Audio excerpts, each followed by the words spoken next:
कि वो फिर क्या होते हैं कि डिमोटिवेट हो जाते हैं। उन्हें लगता है कि अब सारी चीजें छोड़ दो। 7 से 8 ऐसी कंपनियां हैं जिनसे टाई अप करके आज पूरे शहर में कृषि का बहुत बड़ा उनका काम है। श्री रमल भारती स्कूल से रमल भारती लक्ष्य था कि सरकारी नौकरी पाना है। सरकारी नौकरी। मेट्रो तक में तो ये लग रहा था एसएससी क्या चीज है, आईएएस निकाल देंगे। पिक्चर आई जो 12th फेल आई थी ना, तो हमने ये देखा कि 5 दिन में हमें पता लग गया कि भाई तेरे बस का बहुत सेक्रीफाइस किए अपनी लाइफ में।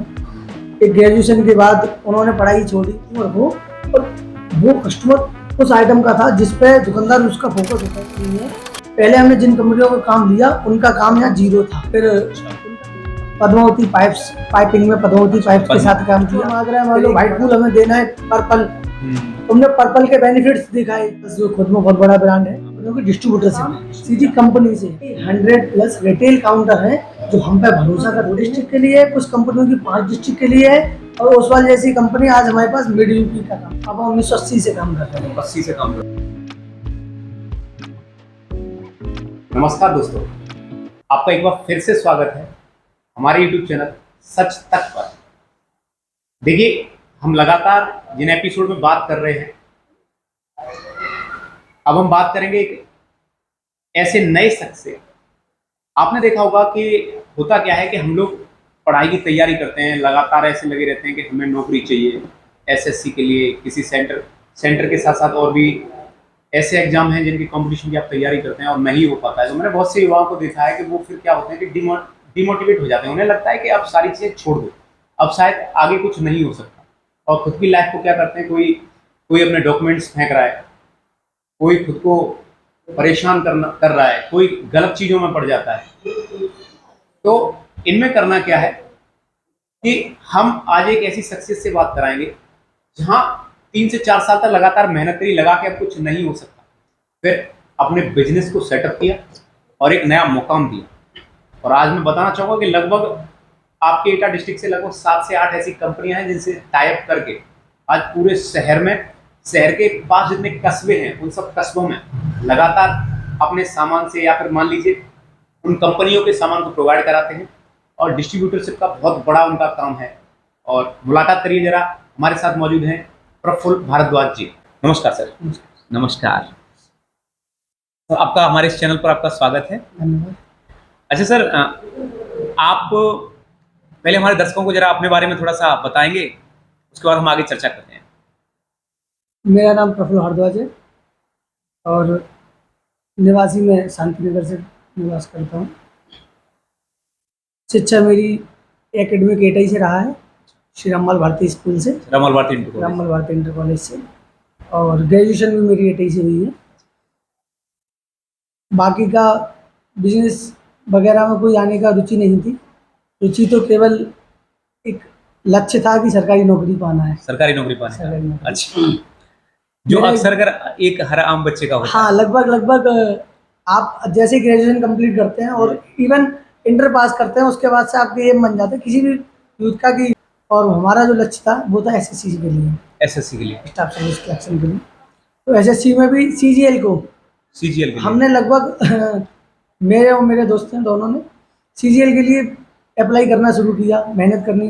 तब उस टाइम पे जब मैंने इंटर की थी तो एक महिंद्रा करके कंपनी आती वो थी फ्रेंचाइजी जो कोचिंग चलाती थी, तो उन्होंने ब्रांच खोली ही थी उस टाइम पे एटा में। तो हमें लगा ये तो हमारे लिए बहुत सौभाग्य की बात है। तो हमने सोचा एडमिशन ले लेते हैं, गए, तैयारी करी। फिर हमें लगा कि हमें बाहर जाना चाहिए। तो मैं और मेरे दोस्तों ने प्लान बनाया कि चलो बाहर जाके तैयारी करते हैं, तैयारी बाहर करेंगे। तो यहाँ से नहीं हो पाएगा। फिर हम दिल्ली गए, जीटीबी नगर। जीटीबी नगर में जब हमने एंटर किया और रिक्शे से उतरे, मेट्रो से गए, उसके बाद मेट्रो तक में हमें ये लगा यार मजे आ जाएंगे, हो जाएगा। अब तो यहाँ से हम ये समझ लो मेट्रो तक में तो ये लग रहा था एसएससी क्या चीज़ है, आईएएस निकाल देंगे। आईएएस निकाल के ले जाएंगे आप। आईएएस। जैसे ही हम मेट्रो से बाहर निकले और रिक्शे से जीटीबी नगर पहुँचे, जीटीबी नगर से मुखर्जी नगर पहुँचे, और जब वहाँ देखा कि 100 में से 90 बच्चे, 95 बच्चे केवल एसएससी और यूपीएससी के लिए हैं।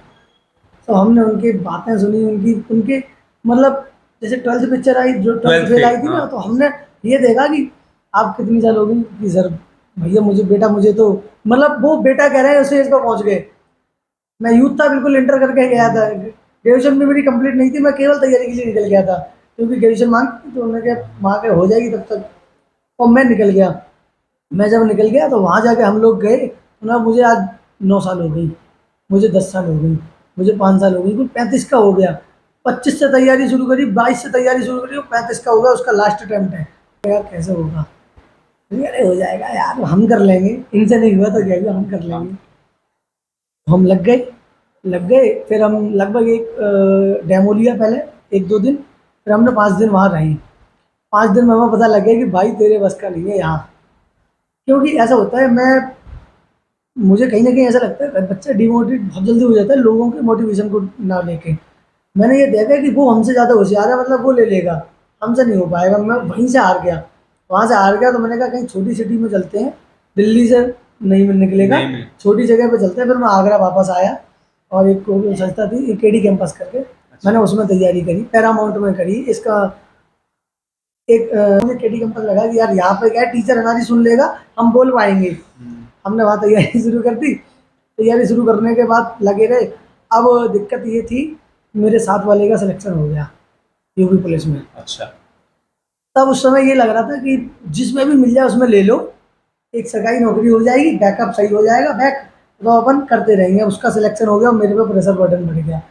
अब बात ये था, वो भी चला गया, अब अकेले, अब कैसे तैयारी करोगे? तो उस दौर में मैं शायद एटा आया था अपने घर पे, ग्रेजुएशन फाइनल ईयर के एग्ज़ाम थे मेरे, तो मैं देने आया। और बात तो ये है कि मैं जब एग्ज़ाम दिए और एग्ज़ाम ख़त्म भी नहीं हुए, तब तक मेरा अंदर से सरकारी नौकरी लेने का रुझान ही ख़त्म हो गया। लगा ही नहीं मुझे कि ये लगा कि अब नहीं होगा, अब नहीं। अकेले तो बिल्कुल नहीं होगा। अब कोई नया पार्टनर ढूंढो, संग ले जाओ, तैयारी करो।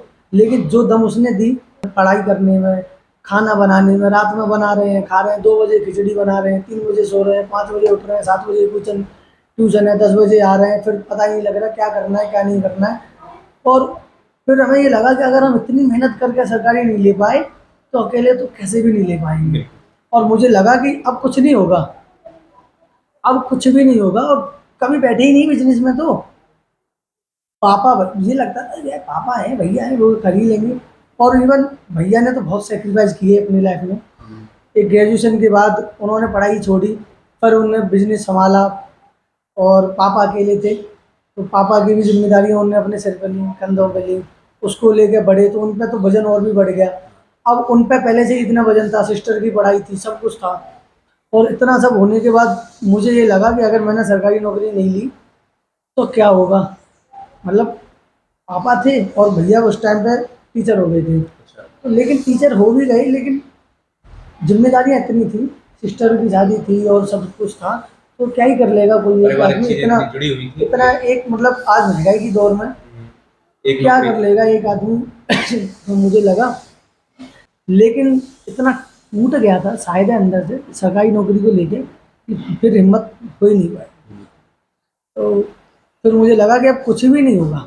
इवन वहाँ से यही लग गया, ये मोटिव ही बन गया कि अब तो ना सरकारी नौकरी होगी।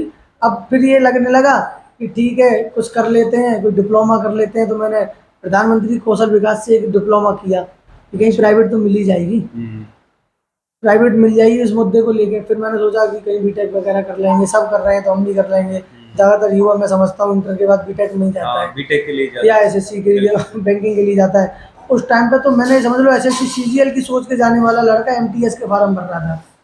एमटीएस जिसका स्टैंडर्ड अगर लग भी जाती तो शायद मैं नहीं कर पाता वहाँ नौकरी। एमटीएस में लग भी जाती तो मैं नौकरी नहीं कर पाता। उस टाइम पे मैंने एमटीएस के भी फॉर्म भरे, बैंकिंग आ रही है वो भर रहे हैं, बीडीओ के भर रहे हैं, लेख पाली के भर रहे हैं। मुझको ये लग रहा था कि कहीं तो मिले, और उसको मिल गया था। अच्छा उसकी हाइट वाइट सही थी, उसका वो सही था, शरीर भी सही था उस टाइम पर। तो मैं ठीक है, पहले तो बहुत ज़्यादा पतला था। तो उसने तो ले ली जॉब। अब मुझे लगा यार अब कैसे होगा, अब तो अकेले बिल्कुल नहीं होगा, एक नया पार्टनर लो। तो फिर मैं थका हार के बैठ गया। कुछ महीने मैंने स्टडी ड्रॉप आउट कर दिया करती। अच्छा, जैसे आपने जिस तरह से पूरा एक देखा, एक वो भी एक माहौल देखा कि लगा कि अब कुछ नहीं हो सकता, छोड़ दो। ये भी लगा कि पारिवारिक चीज़ें हैं तो उन्हें भी थोड़ा देखना है, तो फिर मुझे करना चाहिए। तो ऐसे में बिजनेस की तरफ रुझान कब हुआ आपका? कब लगा कि मुझे अब बिजनेस की तरफ थोड़ा बढ़ना चाहिए, अब मैं ये सब छोड़ता हूँ? मैं बता रहा था जैसे मैंने ड्रॉप आउट कर दिया, स्टडी भी हो गई, और ग्रेजुएशन का मतलब फाइनल ईयर के मैं एग्ज़ाम भी एक तो मुझको लगा कि क्या करूँगा बीएससी करके, क्या करूँगा ग्रेजुएशन करके, सरकारी नौकरी मिलनी नहीं है। तो उस टाइम पे मैंने ग्रेजुएशन के 2 पेपर छोड़ दिए, पेपर भी छोड़ दिए पेपर रेशम? छोड़ दिए। इतना अच्छा। इतना दिमाग खराब हो गया मेरा, इतना मतलब डिमोटिवेट हो गया कि मैंने सोचा अब जब नौकरी नहीं मिलनी तो ग्रेजुएशन क्यों करूँगा मैं। बिल्कुल। मैंने 2 पेपर छोड़ दिए और वो पेपर मैं 1 साल के बाद दे पाया। अच्छा, बैक में? बैक में ठीक। सबने समझाया कि पागल हो रहे हो, ऐसा थोड़ी ना सब कुछ छोड़ने से होता है। इतना समझाया, सबने बताया कि नहीं कुछ ऐसा कुछ नहीं, कुछ तो होगा ही, ऐसा थोड़ी ना होता है, करो।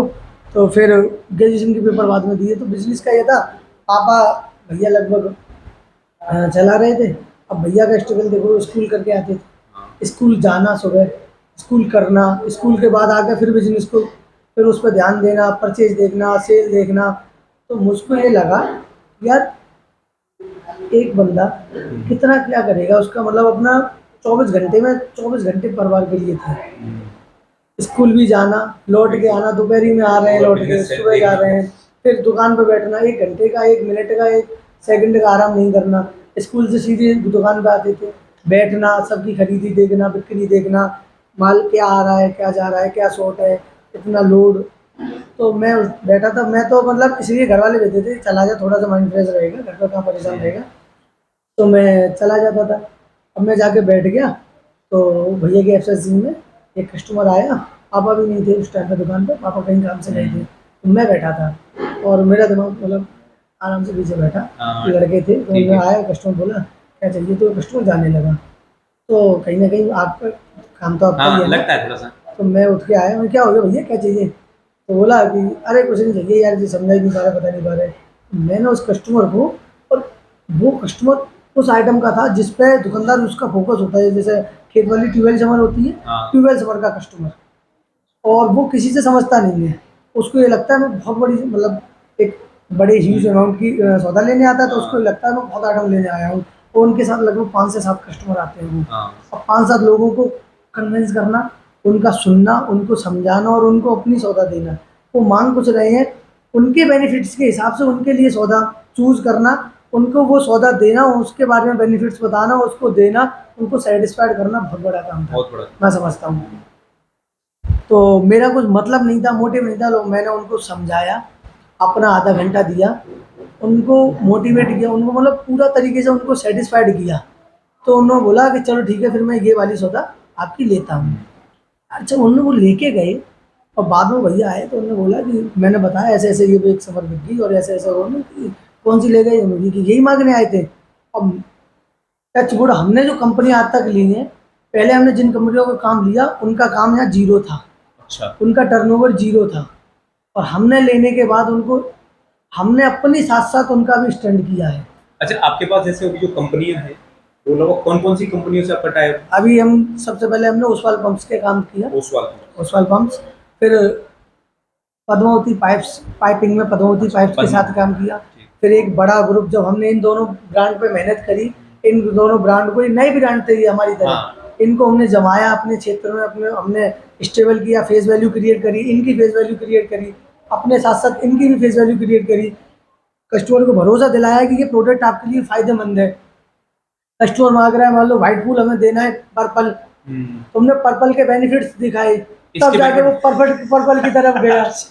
फिर उसके बाद फिर हमें एक बड़ा मार्केटिंग ब्रांड, शुरू कर दी एक फिर परफेक्ट वाली। फिर बड़ा ब्रांड मिलने चले गए, मिलते चले गए। तो लगभग फिर हमारे पास प्रिंस आया, प्रिंस अच्छा, पाइप। प्रिंस। फिर अभी हमने हाल ही में सुप्रीम, जो एक सुप्रीम। पाइपिंग में सबसे बड़ा ब्रांड है, हाँ। तो सुप्रीम के साथ टाई अप किया है, डिस्ट्रीब्यूटर से फाइनल की है, एक पर्ल की पीटीएमटी उसकी फाइनल की है। अच्छा। और उसके साथ साथ हमने हेवल्स पंप का काम किया है, हेवल्स। हेवल्स जो खुद में बहुत बड़ा ब्रांड है। हाँ, बिल्कुल। फिर लगभग हमने हमारी मेहनत को देखते हुए कंपनियों ने ये सोचा कि जो बंदा उन कंपनियों का काम कर सकता है, उन कंपनियों को जिनकी कोई ब्रांडिंग जिनकी नहीं कोई है। ब्रांडिंग नहीं थी, जिनको कस्टमर जिनसे अननोन था, तो नॉन ब्रांड के लिए तो वो क्या ही करेगा, बिल्कुल, बिल्कुल। उसको तो फिर वो उस स्पीड से आज चलेगा। आपके पास लगभग कितनी ब्रांडें हैं? लगभग 7 से 8? लगभग हमारे पास, अगर आप छोटी बड़ी कंपनी देखें तो 10 कंपनियों की डिस्ट्रीब्यूटरशिप है। अच्छा, डिस्ट्रीब्यूटर जैसे आप में और एक जो दुकानदार है, आम दुकानदार, इसमें क्या अंतर है? आम में और आम दुकानदार में इतना अंतर है कि हमारे पास डिस्ट्रीब्यूटरशिप है, अच्छा। अच्छा, और सब डीलर हैं हमारे। डीलर में। सब डीलर होता है, जैसे कोई आप किसी भी दुकानदार पे जाएंगे तो जिस रेट में आपको दुकानदार सौदा दे रहा है, हो सकता है मैं उससे सस्ते रेट में दे दूं, क्योंकि मेरा काम सीधी कंपनी से है। कंपनी से हमारी आप लेते बिलिंग हैं? कंपनी से होती है। अच्छा, कंपनी से होती फिर उन काउंटर्स को मैं बिलिंग करती हूँ, मतलब आप हमारी फर्म बिलिंग बिलिंग करती है। हमारी फर्म लगभग आज हमारे पास 300 प्लस रिटेल काउंटर है। है, retail counter. 300 plus retail counter हैं जो हम पे भरोसा करते हैं, जो हमारे प्रोडक्ट पे भरोसा करते हैं, जो हमारी क्वालिटी पे भरोसा करते हैं, जो हमारे रेट्स पे भरोसा करते हैं, जो हमारी बात पे भरोसा करते हैं, जो हमसे जुड़ के काम कर रहे हैं यहाँ से। डिस्ट्रिक्ट मतलब शहर एटा में ही या आउट ऑफ? कुछ कंपनियों की डिस्ट्रीब्यूटरशिप एटा के लिए है, कुछ कंपनियों की 2 डिस्ट्रिक्ट के लिए है, कुछ कंपनियों की 5 डिस्ट्रिक्ट के लिए है, और ओसवाल जैसी कंपनी आज हमारे पास मिड यूपी का काम करती है। मिड यूपी का हम यहाँ से लेके आपका बरेली मुजफ्फरनगर तक का काम करते हैं। पूरा काम करते हैं। और बड़ा काम मतलब बड़ा का मतलब कंपनी बड़ा एरिया दे रखा हाँ, है बड़ा हमको। एरिया दे रखा है। और काम तो कोई छोटा बड़ा नहीं होता, कंपनी सब ऊपर वाला नहीं, बिल्कुल लगनशीलता जिस होनी तरह से। चाहिए। अच्छा, शुरुआत जो की कौन सी सन में शुरुआत करी थी आपने? हमने लगभग, मैंने तो नहीं, हाँ, पापा पहले काम को लगभग पापा 1980 से काम कर रहे हैं। 80 से काम कर रहे हैं। तो 1980 से उनका काम ये था कि दिल्ली से माल को खरीदना, अदर स्टेटों में, यूपी में नहीं आए कभी, ये टाइम नहीं दिया कभी कभी। एटा में नहीं दिया। उन्होंने महाराष्ट्र में और मध्य प्रदेश का लगभग लगभग बहुत सारे जिले, जबलपुर, छिंदवाड़ा, नासिक, मतलब बहुत सारे जिले जिन पे उन्होंने अपना टेक ओवर किया और जिनको माल दिया। फिर उसके बाद ऐसे चलता रहा, फिर भैया ने भी लिया, भैया ने भी दिया, आपने हाथ में काम लेने के बाद वो किया।